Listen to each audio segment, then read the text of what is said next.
wadhi weche mag tuke. Klab ma Gor Mahia dhi nyime kod duoko makare tuke adhula e lig ma pacho ka klab mar Ulinzi Stars bende ne orodho klab mar Talanta gonde 3-0 alap ma Kasarani Annex.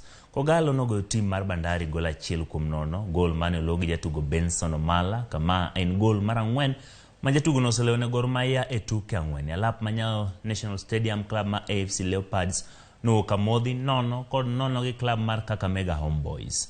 Odiochieng' ma kawuono klab ma Mathare biro rakore gi Nzoia Sugar ka joloch season mokalo Tusker biro tugo gi klab mar KCB alap ma Kasarani kochakore saa 9.